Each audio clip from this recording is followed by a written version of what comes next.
Hola, and welcome to Vive Nutrition Radio, the first ever Spanglish podcast where you will hear interviews with the top minds in nutrition, performance, fitness, and health in both English and Spanish. Here is your host, expert registered dietitian, Andres Ayesta, on a mission to help you take your nutrition to the next level. Hope you're ready for this. Let's dive right in.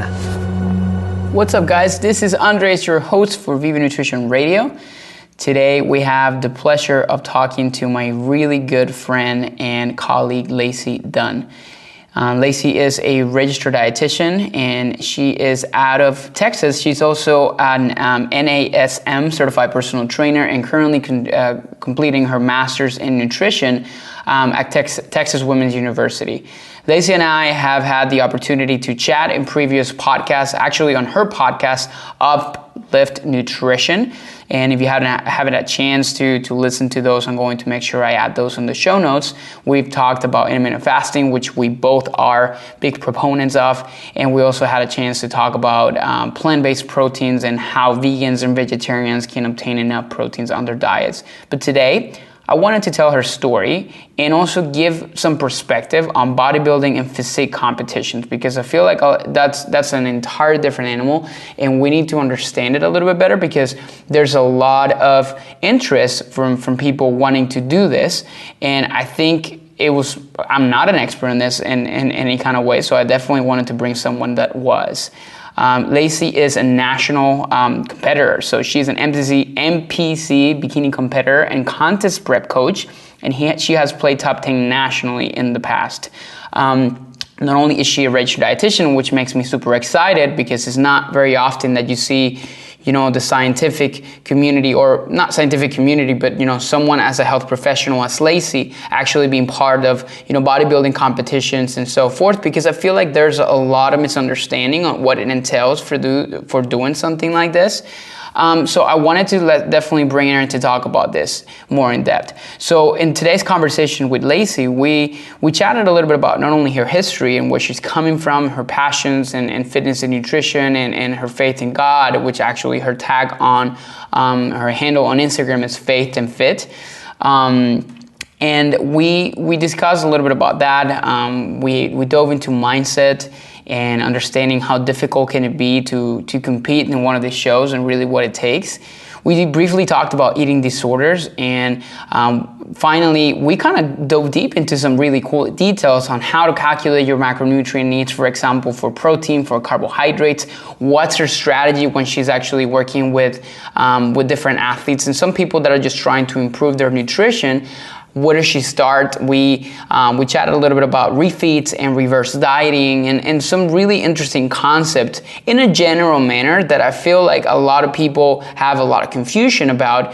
And I think this is a great conversation in which you're going to learn a ton about what does it take to become a fitness competitor and what's the difference that exists between them and the average Joes like us that are just trying to live healthier, better, and have a great and look great in the mirror, basically. So I hope you enjoyed this conversation with Lacey Dunn today. And without further ado, here she is.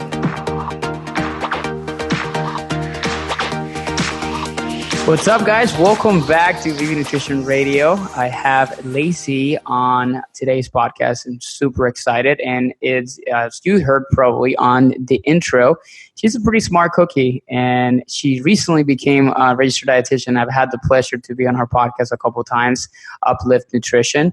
And we had a blast. And this time I have the opportunity to have her on VNR, Vive Nutrition Radio, and we're going to talk about some really cool topics today. So, Lacey, welcome. Thank you. I'm so excited to be on, and it's amazing to have it flipped as well. I'm so excited you started a podcast. That's amazing. Yeah, it's actually in Spanglish, so you might have to actually speak a little Spanish today. No, I'm just kidding. Oh, I was about to say, I'm kind of screwed. No, it's in Spanglish because I bring in guests that are actually Spanish speakers too, because I feel like a lot of times they have a lot of things to say as well. And sometimes I translate it to English or just a couple of the pointers of the things that we discussed. But that's just kind of what makes it a little bit different per se. I guess like the first thing I wanted to kind of start kind of diving more into is because, well, if anybody that can see your social media knows that you are a bikini competitor and also a registered dietitian, which, that's something that it's actually, well, it's not like never been seen, but it's something that is coming. I've seen a lot more like bikini competitors, bodybuilders are actually either becoming registered dietitians or like registered dietitians going in that route, and which I think it's amazing. So I'm just curious to know, how did that interest start for you, to become a bodybuilder and bikini competitor? Like, what did this come from for you? Yeah. Okay. So to give a little gist of my little competing and RD story. So I essentially started weightlifting in order to make the University of Central Florida Division I cheerleading team. So I started learning about weight training, getting in the gym, fueling to build muscle because I was a scrawny little thing and I had to build muscle in order to make the team. So I essentially taught myself everything that I knew, made the team, and then I continued weight training, and I fell in love with it, even to the point where I started loving weight training more than I loved cheerleading. That was crazy. And then it got to the point where, I was always on Instagram sharing my story, and then I saw bikini competitors, and then I started following one girl, and I went to go see her show. I never knew what bodybuilding was like, what the shows were like. I went to go see her show, and when I saw her on that stage, I was like, oh my God, this looks so much fun. Coming from an all-star cheerleading competition background, glitz, glam, music going, facials, all the above. It was kind of like the same thing. You were able to have your own element and kind of be the princess on stage, have all the attention on you. I kind of really wanted that. So I decided, you know what? I'm going to go after it. I love training. Why don't I just try it? Nice. So I started training for it. And then right when I started training for it, then I started learning, hey, my nutrition isn't there what it needs to be. So I started diving deeper into nutrition. At the same exact time that was happening, my grandma got diagnosed with colon cancer. And so I had started being interested in nutrition. And so I started looking in both the bodybuilding world for nutrition as well as chronic disease prevention for nutrition. I was trying to figure out how I could help my grandma and how I could help my family in regards to both her helping with her cancer care as well as prevention for cancer. Mm-hmm. And looking at both was just phenomenal. It was like, nutrition is so powerful in preventing chronic disease, in fixing disease, in manipulating our bodies, in shaping and molding who we are. And I was just in awe. And so once I figured, it was a click in my head. It was like, you know what? I don't want to be my major was biomedical sciences. And I was like, I don't want this anymore. I don't want to be stuck in a lab. I want to be hands-on. I want to make a change, and I want to help through the power of nutrition. So that's what got me started into the RD route. And I kind of just kept going with the bodybuilding from there. So it kind of went together, and everything has just, it's just my passion. So everything has just molded and formed, and really I've thrived ever since I changed my major and changed my route to being an RD.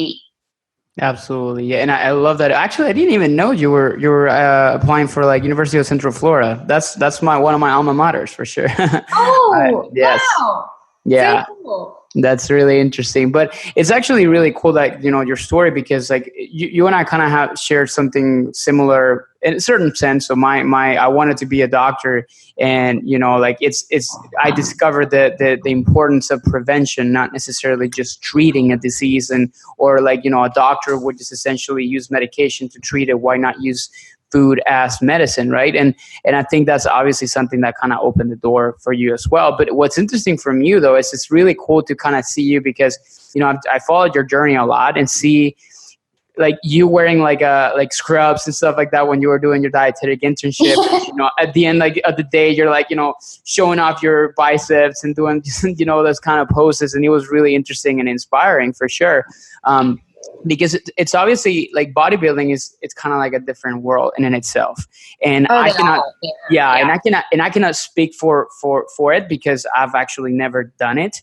But obviously that's why you're here to kind of chat a little bit more about that and provide some insights. But it's definitely an entire different world, and I feel like a lot of times, people kind of do not associate it with like real science, because obviously nutrition is a science, and they are sometimes associated with more like, well, like what works for these bodybuilders, and just usually listen to advice from bodybuilders.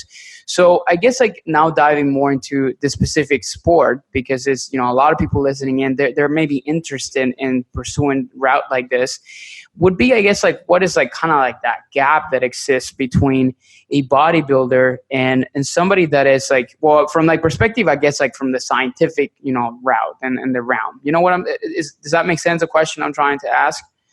Yeah, what's missing is really optimizing your physique while optimizing your health and your metabolism. And that there's this disconnect in which people who, want to compete, they don't typically go to people who are going to put their health first. They're running to people who just want them to look good on stage, and that are using methods that can be very detrimental to your health. So what there needs to be is a change in the industry to where we're focusing on optimizing the full person. It should be about not only looking your best on stage, but feeling as good as possible. Yeah, and that makes sense, because I hear it all the time. In fact, I've talked to many competitors that have come to me and said, like I developed so many issues as a result of this, like even from like thyroid problems. Like what are some of the things? What are some of the things, like I'm interested in actually to hear, because I'm sure you're more into this world, like and you hear a lot more of what happens as a result of crazy crash dieting with the with these kinds of shows and insane protocols implemented at some of like these girls or guys. What are some of the things that happen as a result of them, and how is that possible? How does it happen when you're actually prepping for a competition like that? Yeah, so of course there's the mild things that happen, things like low energy availability that can lead to hypothalamic amenorrhea, of course loss of the menstrual cycle. Then we have things from thyroid disorders. People develop hypothyroidism. We have people who develop pituitary issues. That's way less common. For men, they have great declines in testosterone. Women, we have not only the HPA axis dysfunction, the hypothalamic amenorrhea, but we have adrenal fatigue, which I don't like calling it adrenal fatigue, but adrenal issues. Yeah. We have alterations in sex hormones. Some people develop estrogen dominance, some progesterone deficiencies. And then we have things that are crazy that are happening, from people having electrolyte disturbances and dying, which I sadly saw at a show, to people having terrible chronic injuries develop because of their contest preps, or terrible immunity because of their contest preps, and starting to develop even autoimmune diseases. So there's a lot of bad things that can happen if a contest prep is not done right. It can be not only a physiological stressor, but a psychological stressor. And both of those things are not good on the body. So, diving more into, like, because I like to kind of make a parenthesis here to talk about the psychological aspect of things, because, there's obviously, like you mentioned, the physiological responses, some of the things that in some way or others, like sometimes can be corrected, with proper dieting and doing some of the right things, sometimes not. And of course, not in the cases of fatal cases in which, like you mentioned, death that can occur as a result of that. But from the psychological perspective, I guess, like, what is like the biggest issue with, like the mental side of things, with sometimes you become so obsessive, or when your nutrition has to be so tightly controlled in bodybuilding or contest prep for this kind of individuals? Yeah, so there are a few things that start to occur. When you're in a contest prep and post-contest prep, a lot of people become so food focused that they stop looking at food as both fuel for their bodies and as something that, as like an enjoyment thing. So they stop looking at food as something that we share with others, and they just focus on a specific macronutrient, or they just focus on, their meal plan that they're given. And it leads to disordered eating habits. And this leads to, of course, eating disorders. And then there's things that sadly occur because of being in a caloric deficit for so long. People become so restricted that they develop binge eating. And I have seen this in numerous amount of competitors who have been on chronic low calorie diets, and that people who have not been coached the right way through a contest prep. And another thing we see, which happens to everybody, sadly, it does not matter whether you go in fully loving yourself, fully on point and loving your body. People always come out of a contest prep having body image dysregulation and body image issues. Because let's be real, seeing yourself that lean is tough. You see your body as, the leanest it's been, the best pretty much it's ever been. And then having to force yourself to go into a quote unquote off season and putting on that healthy body fat is not easy for anybody. I don't care who it is. It's always tough. So there's these eating restrictions, there's these binge eating problems, and then there's the body image issues that, come to surface because of a contest prep. And, no matter how high your calories are, it's psychologically hard to do a contest prep. It really takes a toll on your mind, on like your friends and your family. And it's really hard psychologically. And people don't know that. Yeah, because of course, like it's one of the things that a lot of people talk about from the perspective that you just can't maintain that. Well, I guess like that's a question for you. Like, is it possible to maintain that level of leanness, for like year long? Like, because that's obviously you strive for that, and you look at these people and you're like, oh my God, I wish I could look like that all year long. Is it physiologically and psychologically possible to stay like that and live like normally? Like that's the one thing that a lot of people sometimes ask me. It was like, well, when these guys get down to like 5 to 4% body fat, is that even sustainable? No, not whatsoever. You're just gonna create a world of issues from, like we discussed, HPA axis dysfunction, thyroid dysregulation. So you can maintain a leaner body, but a lean lifestyle is different than a contest prep lifestyle. You can't maintain contest prep lean, but you can maintain lifestyle lean. And there's a difference between going on stage with a winning body, being contest lean, and then stepping on stage, just being lifestyle lean and maybe doing okay. Like there's a huge difference. And I've done both. I don't suggest doing the lifestyle lean because you don't win that way. But for the most part, it's not maintainable. And in your experience, Lacey, like how can you like develop the mindset for both? Like to say, like, how can you separate or like disconnect yourself from each individual kind of state and say, you know what, like I'm going to enter into like an off season and I'm okay the way I look and I'm cool with it. I'm not going to freak out because I'm increasing my body fat percentage, at this time. How can you, or what's kind of like the strategy that you try to implement for yourself, or like what would you recommend people listening in that are part of this right now, or that are considering become part of it, to avoid any kind of like issues that would ensue as a result of like, you're going to get very lean, but then you're not going to maintain that for long? Yeah, the best thing I can say is focusing on your body as a blessing and knowing that your body and yourself, you were created and you were beautifully and wonderfully made by God. And do not take your body and run it through the ground. Do not say to your body, I am not enough. Do not say to yourself, I am not enough, because you were created by our amazing God. And what I tell my clients and what I remind myself is you really have to focus on nourishing yourself, nourishing your body.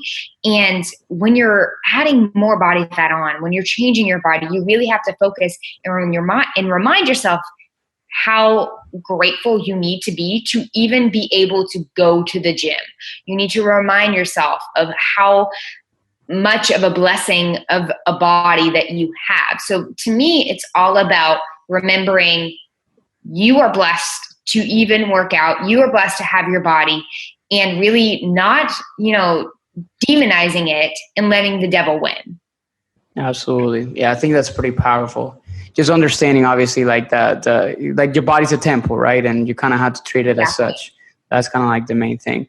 Now, if we switch gears, because we kind of touch base on the psychological perspective, mindset, and understanding exactly what it entails to be able to, because I think obviously going into one of those things that the best probably advice that anybody could take is just that you have to be mentally prepared for something like this. Now, if we switch over to the nutritional perspective, because now this is the part that I'd like to get your input as an RD and more into details as to what does it take from the scientific perspective, looking at science to prepare for this? Because I know, for example, nowadays there's a lot of terms being applied to bodybuilding, such as flexible dieting, counting macronutrients. What is the most effective and less detrimental method? And I know like that this would depend on a lot of people, but that you think would, from the scientific, I guess, perspective, would be most ideal for preparing for a bodybuilding show? So the best thing you can do is starting your contest prep with your calories up as high as you can and your cardio as low as possible. Everything in regards to contest prep and maintaining that lean muscle, because that's what is going to keep your metabolic rate higher. That's what's going to maintain and help you show your best physique on stage, is making sure to keep your calories throughout prep as high as you can, keeping cardio to a minimum and using cardio as a tool, and making sure that you're really fueling your body with adequate proteins, fats, and carbohydrates, and always micronutrients. What I see a lot of people do is they cut their carbs down way too low, and they don't understand that not only there's two things that can happen. A lot of people, they cut their carbs low to where they're in that, I'm not keto, yet I don't have enough energy to fuel my brain, and they're in limbo. So it's the carbohydrate limbo, and then they just feel like crap. They're not losing weight because their body does not know what's going on, and they're just under fueling. So that is a huge issue. And then we have the whole issue with people eating too much protein and not using their calories as well as they should. And people, a lot of bodybuilders who are on steroids, they can pump that protein because their body can utilize it more because of it's on anabolic steroids. But for natural competitors, all the extra protein is just being converted to glucose, but they're not getting all that energy from that extra protein per se because of how difficult it is for the body to convert and the thermogenic effect of protein. So there's several things that people make the mistake of in regards to nutrition in general. Okay. Those are just two of them. That makes sense. And I'd like to actually go more into the details on this because a lot of times, like I've heard this often, but we sometimes don't go into like more of the details on, okay, like what is like the carbohydrate limbo means like because I'm sure a lot of people are going to ask, okay, so what does that mean in numbers and percentages? Like how, for example, for you, what is like that limit that you say, you know what, like let's try to keep your carbs around this, like, how do you calculate that? How do you obtain kind of like those nutrients, especially when you're working with clients as an online coach and as a dietitian, working with people? What is kind of like your method, for example, for somebody that is trying to prepare for a bodybuilding show and they're just starting off? What is the typical recommendations, I guess, for carbohydrates and then for proteins as well, so they can understand what the limits or the ranges are going to be that they need to start to look at? Okay, yeah. So the first thing I do when I get a client is I want to figure out what their rate of weight loss will be. and the amount of a caloric deficit that they need in order to create a sustainable, slow, and progressive deficit.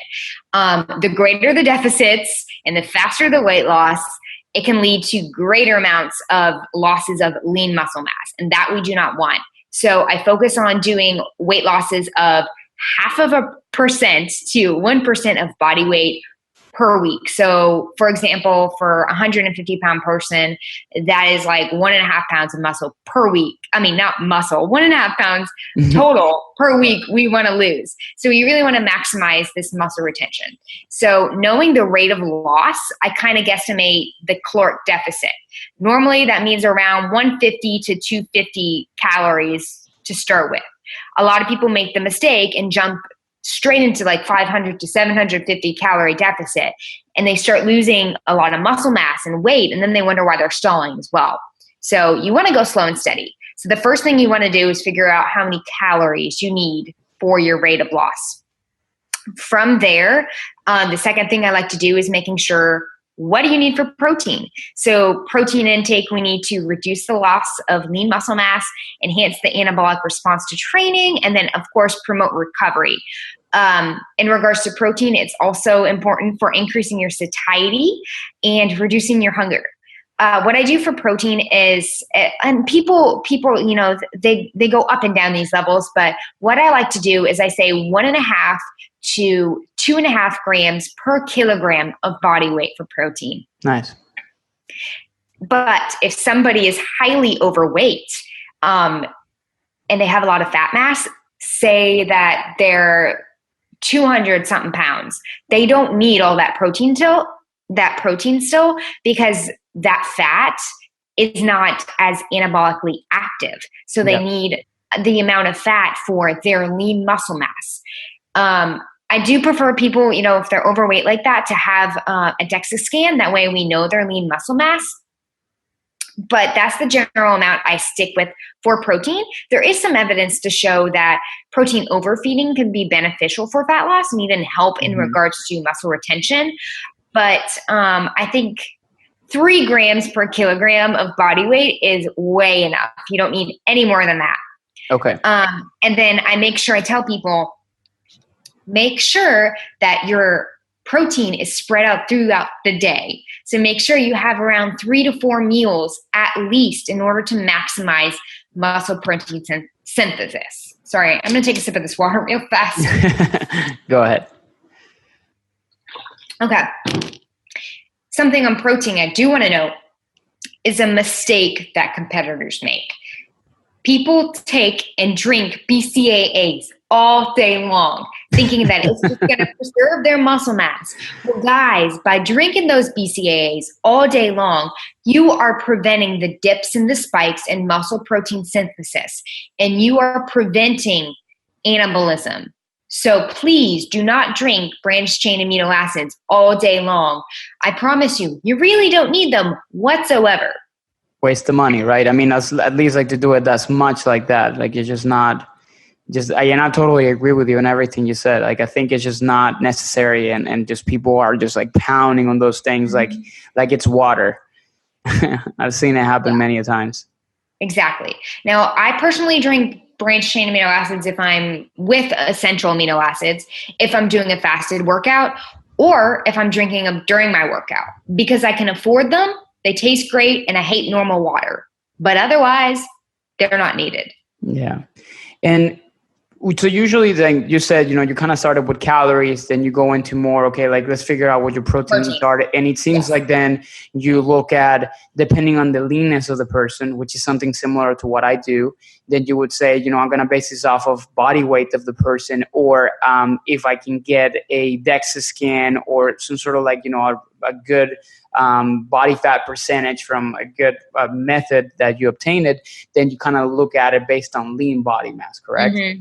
Yeah. Nice. And I've worked with so many clients to where nowadays I kind of, if somebody's significantly overweight, I kind of know what they need, which I'm sure you are the same. Mm-hmm.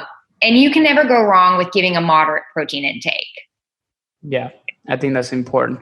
Now, from the perspective then on carbs, is that like the second thing that you kind of start to look at? And what is the typical method versus estimated, depending on, again, we're still looking at that 150 pound person that is just kind of starting in that kind of calorie deficit. Yeah. So the first thing I actually like to do is have people tell me about their nutrition history. That way I can decide if they need more fat or more carbohydrates, because somebody who's insulin resistant does not need all those carbs pounded into them. And they need a lower carb approach versus somebody who is very insulin sensitive, who can take a lot more carbohydrates. So and how would you know that? So I've learned that through, experience. Somebody normally who's insulin resistant, and of course there's those lean people, so you never know. Somebody who's insulin resistant, a lot of times you see that abdominal region fat. So I look for that, as well as specific fat storage areas. Mm-hmm. So the abdominal region, you see a lot in the hips and the glutes, kind of like a pear shaped. Yep. So when I see that shape, the first thing I want to know is what your diet was like previously, if you've tried a low carb diet and if it's been better than a higher carb diet. But I always do try to go higher carb first for in general. I do like to try and keep carbs as high as possible, because that's what our body's preferred method of fuel is for energy and recovery. Correct. Mm-hmm. Yeah, and it makes sense. I think I actually like to kind of do the same thing, because it's kind of like understanding the problem that I see all the time now is just carbs have become so vilified. They have been. Yeah, like just like fat was vilified years ago, and now kind of starting to come into the picture more. Now it's kind of like a war between the two. So especially like people are obviously trying to lose weight, or lose body fat, or it's just like that fear of the carbohydrates. And sometimes, and I don't know if this happens to you, but when I start to increase carbohydrates in some of like the people, and like I'm pro of ketogenic diets in specific cases and all, but when I do work with most people that are on normal type of diets, and I start to increase their carbohydrate intake, they start to see even better results, and they're like, exactly. What's going on? What's going on? I'm like, well, like you are actually fueling your body. Thank you very much. Like your body's telling you, and that's a way of saying thank you. I have energy now. So I think that's like the biggest thing that I kind of tend to see when you kind of start increasing carbohydrates, right? Yeah, and the body is very smart. If it has low energy availability, it will downregulate your metabolic rate, and then you won't lose weight. So you really need to be able to feed in order to burn what you need. In regards to carbohydrates, I do like to have people make sure that they're maximizing their insulin sensitivity pre and post workout. So I do make sure people get a good amount of carbohydrates, at least 30 to 40 grams, around their workouts. That way they're really maximizing that insulin sensitivity. I want to give a general range for fat. I know we didn't mention fat, but I do like to say, if you're women, do not go under 30 grams of fat for a contest prep. That's interesting. That's really good. Some coaches will try. I've seen some coaches do it. I've actually seen a coach.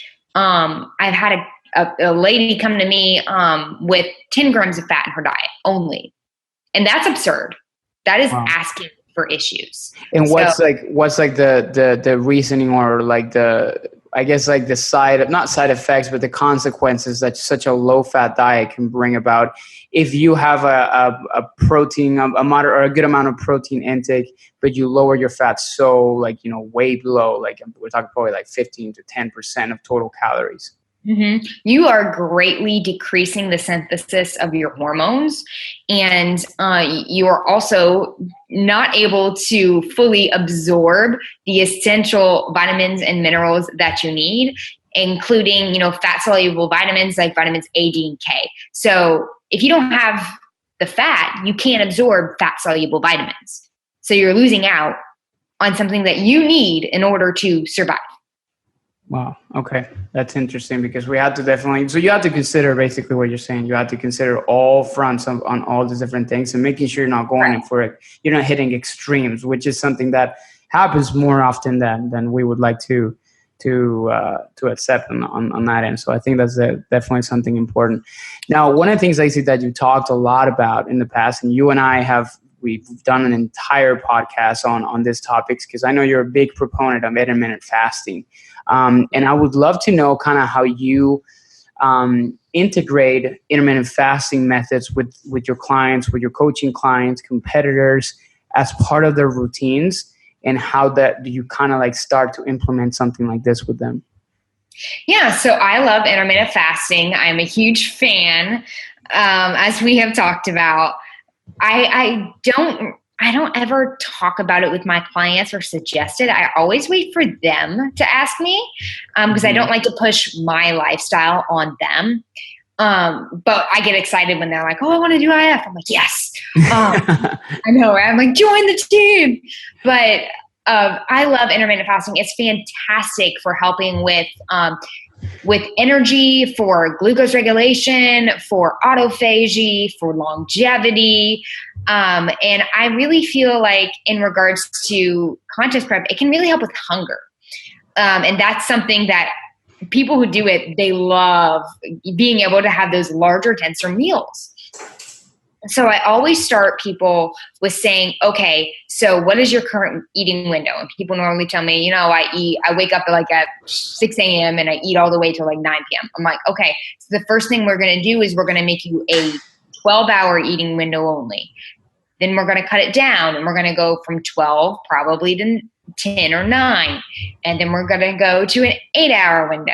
So I like to slowly taper them. I never just cut them cold turkey, because then they're kind of like, their body's like, oh my God, what just happened? So we go slow and steady. But the one thing that people do have to keep in mind when intermittent fasting, specifically with the contest prep, is because you're in that caloric deficit, you are at risk for losing more muscle mass with doing IF than if not doing IF, because there's more periods to stimulate muscle protein synthesis.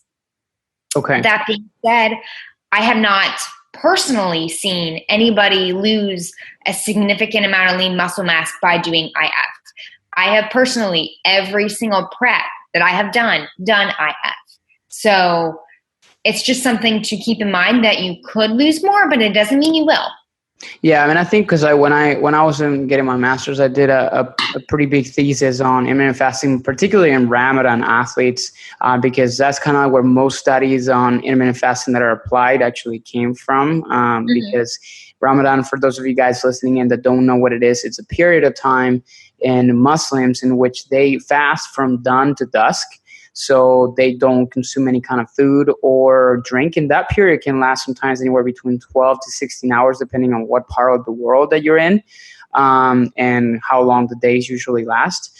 So, but what I think I saw and from the research that I kind of extrapolate from some of those, that data, it shows that when your protein intake, when your protein needs are met on daily fasts that are, extend between 14 and 16 hours, protein losses and muscle losses are very minimal to none, as long as you're obviously obtaining enough protein on a daily basis, and you're not breaking your body down, obviously, with intense, super long exercise and training. That's why sometimes for some athletes may not be ideal or recommended.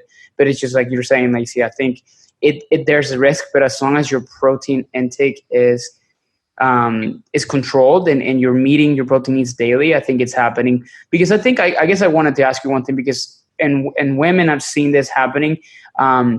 When you're doing intermittent fasting, sometimes your hunger levels may take not a hit, but they can start to maybe come down, because I feel like a lot of people that do intermittent fasting, sometimes in prep or bikini competitions, they just don't eat. They're cutting out an entire meal, but then when they're not tracking their nutrition and such, they don't eat as much. And now they're entering into involuntary massive caloric deficits. And I've seen, for example, women having issues with missed periods, or, things like that. I even had a person that came to me one time, of course, before working with me, she just kind of tried to do this on her own.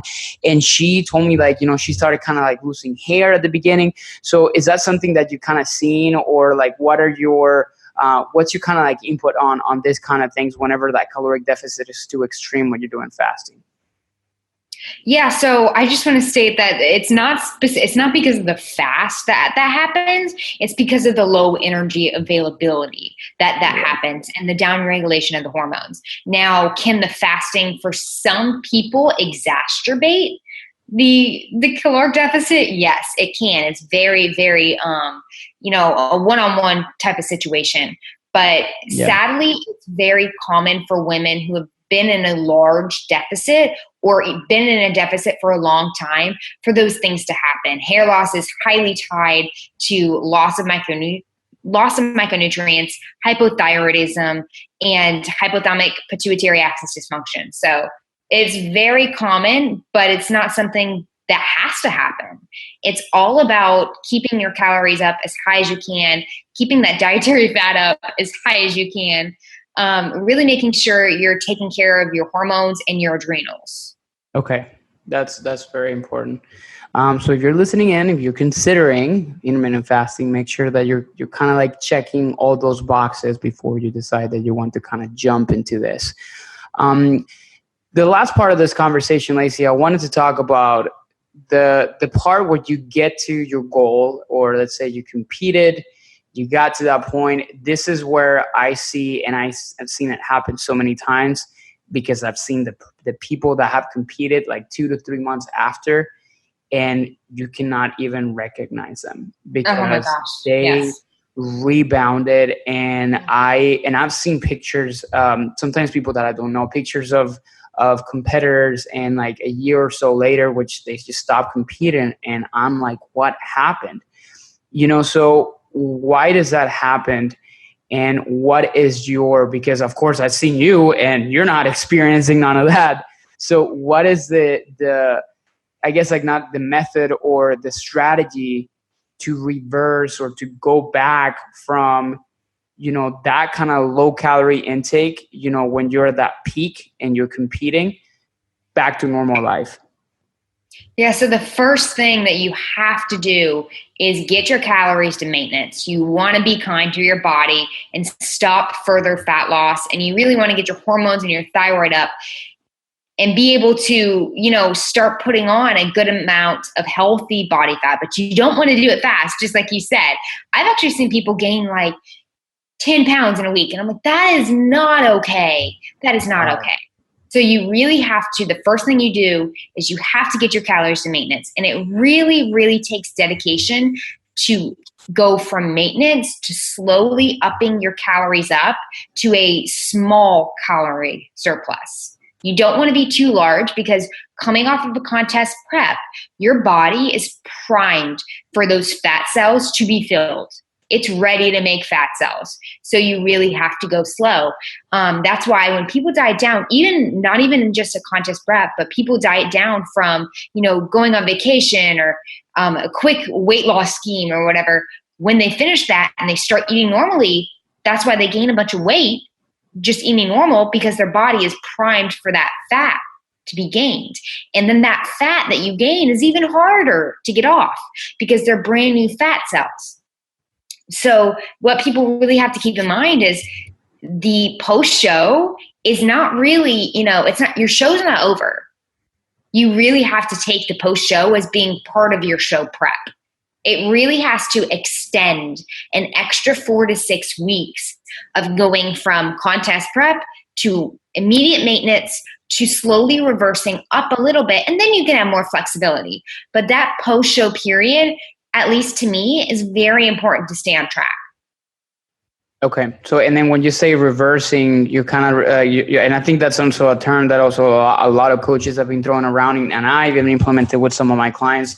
That's reverse dieting, correct? And it's correct. A process of bringing strategic increase in calories, gradual. How does that look? What does that look like? Is it like on a weekly basis? Is it on a daily basis? You're increasing calories? Is it carbohydrates or fats? Like, what's a typical, kind of method or protocol to implement something like this? So it definitely depends on where the person is at the end of their contest prep. If their fats are low, like 30 grams, the first thing I want to do is get fats up. But if their fats are a good place, then the first thing I'm going to do is get their their carbs up. And I like to do things, it depends on how somebody's metabolism is. And that's the good part about working with people in a contest prep is you know how their metabolism works. So I know, hey, this person can take an extra 25 grams, or hey, this person needs to do 15 grams of carbs per week. And I don't like to go so snail slow that they're not getting a benefit from the reverse, but I don't want to pack on body fat too fast, both from a physiological and a psychological standpoint, because as we discussed, post-show is hard. And if you pound some food into some people, they go crazy and they can't stand the body fat that they put on. So you really have to take that into consideration as well. But you really have to go slow and steady. With fat, I never add more than 5 grams at a time. Okay. So it's both not only nutritional, but then also psychological. It's like kind of like reversing in any kind of aspect, like to making sure that you're getting back to baseline. And what I like to suggest for people, and I wish more coaches would be okay with this, is, if your client really struggles with body image and is really, is going to struggle with the reverse, don't have them put on their suit. Have them just do their pictures and some leggings and a sports bra or something that's going to make them feel more comfortable to do photos in, and not going to focus so much on being not as lean as they were, Okay. Yeah. So kind of give them like a visual break and not necessarily kind of like breaking them down simply because of the fact that they're not looking the same as they did before. Exactly. Interesting. Well, this is great. I mean, I think we covered a lot of different topics because, of course, we kind of went on some tangents, but that's what we do here in Viva Nutrition Radio. So I just want to make sure that we cover some of the things that a lot of people usually have questions about. But I wanted to kind of finish this off today, Lacey, with what I like to call, and I totally stole this from Tim Ferriss, rapid fire questions. You ready for that? I'm ready for that. But before we do that, I just want to say one thing. If you're doing a contest prep, make sure that you're utilizing refeeds and or diet breaks. Okay, actually, let's maybe make a little parenthesis because that's a really interesting thing that you just mentioned, and a lot of people don't know what that is. So, and I talked to Tony Stefan. He's a great dietitian, and we talked about diet breaks and some refeeds. We kind of dive a little bit more into that. But what do you mean by those two specific things? Okay, so refeed is basically increasing your carbohydrates while staying roughly at or slightly above maintenance calories. And this helps to create a leptin, thyroid, and hormonal response. So when you're dieting, leptin gets depleted. And leptin is like the thermometer in your body that tells your body to either raise or lower your metabolic rate. So it kind of acts like a switch in your body. So with a refeed, what you're able to do is you're able to spike back leptin that gets depleted when you're dieting, which allows to further help with preventing decreases in your metabolic rate, which leads to plateau. So basically it helps with your fat loss.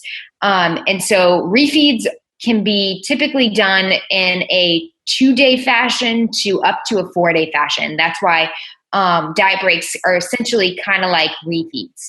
But the refeed not only helps with your metabolic rate, but also helps, with the hunger hormone, because drops in leptin also increase ghrelin, your hunger hormone. So you're helping to help with your fat loss and helping to decrease your hunger levels at the same time. Okay, but then refeeds, usually you recommend them on caloric deficits, correct? Refeeds, I like to say, be at maintenance. You can do a refeed slightly in a caloric deficit, but with carbohydrates spiked up. But I do say, I do like to say maintenance levels just to make sure you're getting as many carbohydrates as possible. And for refeeds, too, it's important to keep in mind the conversion of your thyroid hormone T4 to T3. So T4 is inactive, T3 is active. It specifically responds to carbohydrate intake, and the thyroid hormone is what is responsible for your metabolic rate. Okay. So low carb diets can, they can be detrimental to your metabolic rate, and refeeds, if your thyroid hormones are starting to downregulate, can help boost those thyroid hormones up. Wow. Okay. And just to give your listeners just a general guideline is your refeeds should have a carbohydrate intake of at least 1.5 to 2 times the amount of carbs that you're currently getting in. So if you're getting, let's say, for example, 150 grams of carbs, you need 300. Okay, you need 300. So that would be for like a proper refeed on a specific day, that you kind of like add it strategically on a weekly basis, right? I wouldn't say weak. It depends on how lean you are and how long you've been dieting. So the leaner the person is, the more refeeds they need. The longer you've been dieting, the more refeeds you need. I typically give refeeds every 1 to 2 to 3 weeks. Okay. Depending on the person. But something to keep in mind with a refeed too is you do have to change up the full entire caloric, all your macros in order to still stay in that maintenance, because you don't want to be in the surplus. So you have to either drop your fat or drop your protein a little. For the most part, it's okay to drop your protein on your refeed day. You're not going to die if you drop your protein on your refeed day. Yeah. Okay. That's really interesting. And a diet break, like you mentioned, is sometimes just kind of keeping that maintenance for a little more than just a day, correct? To kind of give your body, just like the word says, just kind of give your body a break to normalize those hormones and kind of get your body in sync again in the process of obviously trying to lose body fat. Yeah, what I've seen a lot of people is that their cortisol is through the roof when they've been dieting for so long, or even just in a contest prep in general. And by having that psychological break, as well as giving their body, more food, it helps lower cortisol. And we don't want cortisol elevated, because cortisol can not only cause depletions in muscle mass, but it also can inhibit fat loss. So diet breaks are super beneficial in that regard. Yeah, and I think we talked a lot about this. So if you're listening in and you're a person that have been like in caloric deficits for ages, we're talking about years, and you're just not seeing the results that you're looking to see, maybe it's a time for you to take a diet break. So it's something that you should consider. But of course, make sure that you consult with a registered dietitian like Lacey or I, or a good nutrition coach with a good science education to make sure that you know how to do this properly. So, so that's I think it's something very, very important. Anything else that you wanted to add on that specific topic or that specific area? No, I think we're good, other than knowing that your weight is going to may spike up like crazy because of the carbs. And that's because, the carbs go to muscle glycogen goes to the water. I think that's a lot. Sometimes a lot of people really freak. I've been having so many conversations about this, freaking out about the number on the scale. And I had a conversation today with one of my clients, and she goes, well, it just makes me so frustrated that to look at the number on the scale is not changing. I was like, have you seen your pictures? Right. And I say look at the changes. It's like, yeah, and it's weird because I went from body fat percentage 33 to 29. And I'm like, are you out of your mind? Why are you actually still focusing on the number on the scale? And sometimes because of society has imposed it's just weight loss. That's what really equals success, right? If you lose the weight, the number, then that's how you're going to kind of see the changes in the results. And that's just mainly the thing that most people focus on, not necessarily on the changes in appearance. Your clothes are fitting better, you're looking so much better, right? So I think those are things that are important to bring that point that people need to understand that it's just not that. People need to stop focusing on weight loss and start focusing on fat loss. Yeah, that's the key. We need to start calling it like that. Let's see if we can kind of coin that term, and just kind of keep calling it that for forever. So we don't have to worry about weight loss anymore. I know, right? Awesome. I honestly, I would rather just go with pictures than have somebody send me their weight every week. Yeah. And I go by pictures. Weight, you cannot trust. Yeah, I think that's very important. I sometimes and I usually tell people, it's hey, if you don't feel comfortable doing this, I don't really need it. I just kind of, it's one marker, but it's just only one thing out of 20 others that are really important. So, Awesome. So I think we covered, so I just kind of want to do a summary. So we went over the mindset of bodybuilding, the differences that exist between your bodybuilding versus, and like kind of like the how to approach this and things that you need to kind of understand from like the mental perspective. And then we kind of dove a little bit more into like the nutritional part and nutrition recommendations for somebody. What does that look like from, the mind of a coach, in this case, Lacey, to on the recommendations on how you can get started on this process. Again, this is all based on somebody kind of telling you and kind of guiding you through the process and coaching you on this. We don't always, probably most of the time don't recommend you to do this on your own. But then also kind of talking a little bit about terms such as reverse dieting, refeeds, and diet breaks were important terms and strategies implemented to make sure that your body is not being broken down or damaged in the process. Correct, Lacey? Is that kind of like a good way to kind of put it? Yes. Awesome. Great. So I had a lot of fun talking a lot about this stuff. I wanted to, like I said, finish or a little this part with the rapid fire questions. I always like to kind of do because they're a little fun. So I'm going to it's just 4 simple questions before we wrap it up. Okay. You ready? I'm ready. Awesome. First question would be favorite exercise and why? Lateral raises because delts are life. Love that. Number 2, what is a podcast that you like to recommend to people to listen to? Sigma Nutrition, because Danny Lennon is the bomb. I love that podcast. He's a great guy. Yes. Number 3 would be, what's a book that you would like to recommend or usually give to people? And it could be nutrition related. It could be fitness related, anything related. The Bible. Nice. Love it. And that's what your tag is called, Faith and Fifth. I love that. Yes. Well, Jesus made me. He put that passion in my heart, so I got to share it. Amen, sister. I love that. And last one would be, if you were stranded on a desert, what would be the one food that you could live off of for the rest of your life in that desert? Or I guess at that island, I guess. Oh, God. I've heard all kinds of weird things, so. Okay. Well, I'm going to go with protein pancakes because I could put fat and carbs and protein in them. And technically, I could get a lot of vitamins and minerals in them. So I would go with that. Absolutely. That's a great one. I've heard things from poke bowls to steak to mangoes to, I don't remember, like lasagna, like all kinds of weird things. I got to go with something that's going to give me all the nutrients I need somehow. I love it. Some Kodiak pancakes with a little bit of peanut butter or something like that. I thought you were going to ask me what I was going to bring, and I had my answer ready, and then you changed it to food. So if I brought something only, it would be my cat. Lacey is it one cat that you have?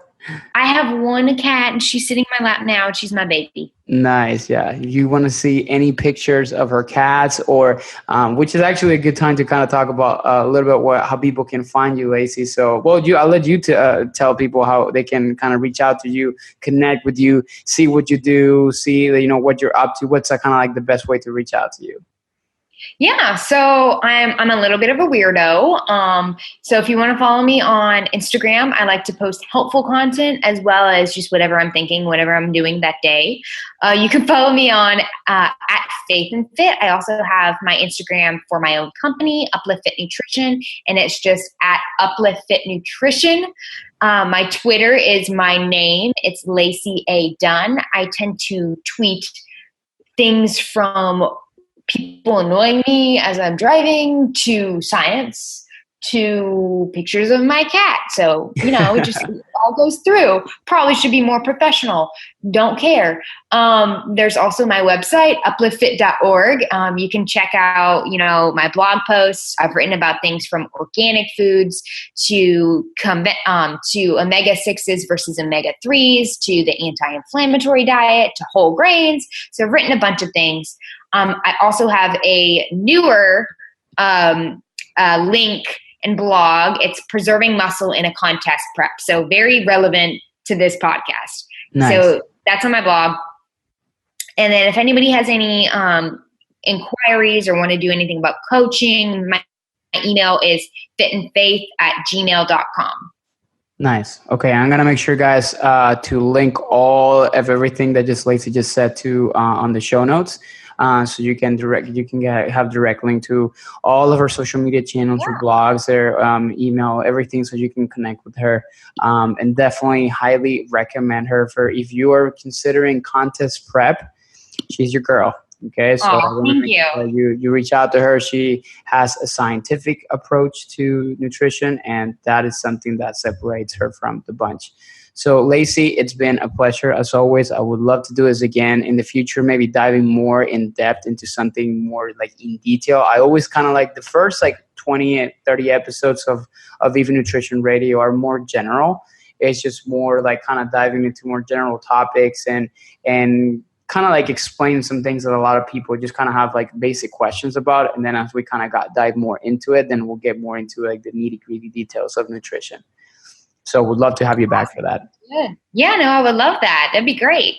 Awesome. Well, thank you so much, Lacey. And this is Andres and Lacey tuning in from Tampa in Texas. I'll see you guys on the next one. Awesome. Thank you so much. You have been listening to Viva Nutrition Radio. Couple things before you take off. If you enjoyed this episode, please, I would love to get your feedback. So feel free to drop down a review, and I will be forever grateful. Also, if you like this podcast, make sure you hit the subscribe button. We have it on iTunes, Spotify, or Google Play. And lastly, if you would like to receive a freebie from me, make sure you sign up for our newsletter at www.vive-nutrition.com. See you guys in the next episode. Ciao, ciao.